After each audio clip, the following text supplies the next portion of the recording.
Cela va faire bientôt 9 ans que j'ai fait une des plus belles rencontres de ma vie. C'est en effet le 22 avril 2012 que j'ai fait la connaissance d'une pouliche mini Shetland de 11 mois appelée Biscotte. Pour comprendre l'apport bénéfique qu'elle a eu pour moi, il faudra remonter quelques années plus tôt. Je monte à cheval depuis toute petite lors de stages ou autres, mais j'ai commencé à prendre des cours d'équitation de façon régulière à l'âge de 11 ans.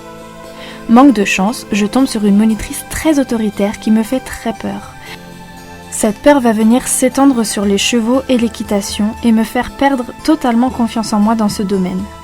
Jusqu'au jour où je lui ai partagé ce sentiment de peur et elle m'a fait comprendre qu'elle s'en fichait et que si je ne voulais pas faire l'exercice, je n'avais qu'à patienter tout le cours au milieu sur le poney de club.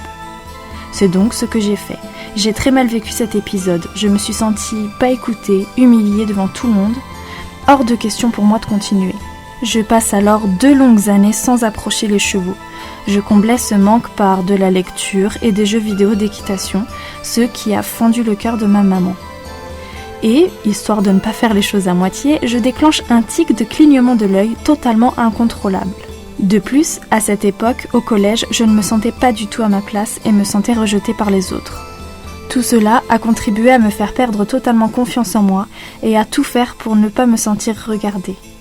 Ma maman, étant très triste de me voir ainsi, m'a proposé de reprendre les cours d'équitation et m'a dit qu'elle était certaine qu'en reprenant, mon tic s'en irait. J'ai alors repris avec une très chouette monitrice qui a su me redonner confiance et, surprise, mon tic est parti aussi vite qu'il est arrivé.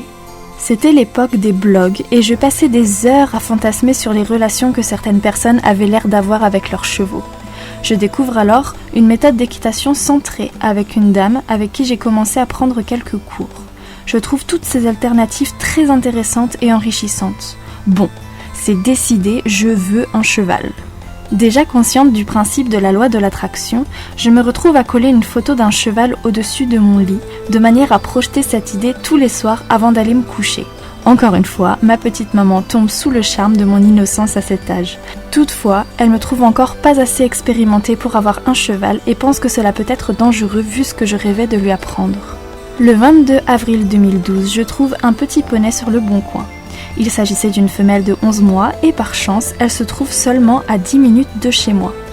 Inutile de vous dire que j'ai supplié ma maman pour qu'on aille lui rendre visite. Nous y sommes donc allés le jour même et tout le monde tombe sous le charme de bébé Biscotte. On rentre tout de même à la maison pour ne pas prendre une décision de manière compulsive. On se pose autour d'une table et ma maman me regarde et dit « Bon, on y retourne, on la prend ?» Et c'est là que j'ai fondu en larmes.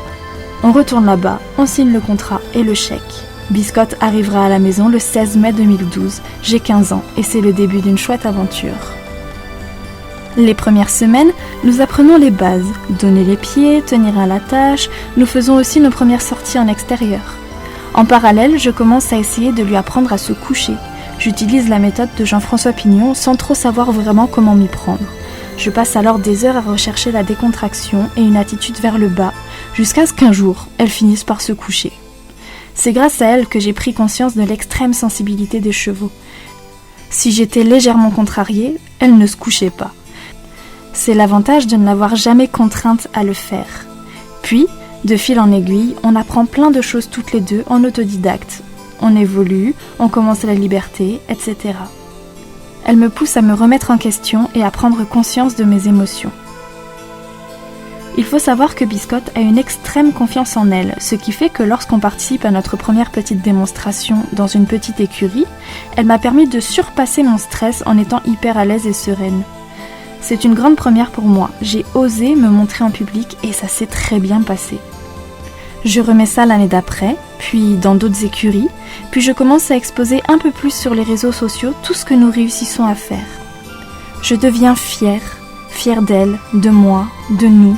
Cette estime personnelle s'étend sur les autres disciplines que je pratique, notamment la chanson. Je partage alors mes premières vidéos sur les réseaux sociaux. Aujourd'hui, l'estime que j'ai pour moi a incroyablement augmenté. Il y a encore du travail bien sûr, mais l'évolution a été incroyable. Biscotte m'a tellement apporté à ce niveau-là.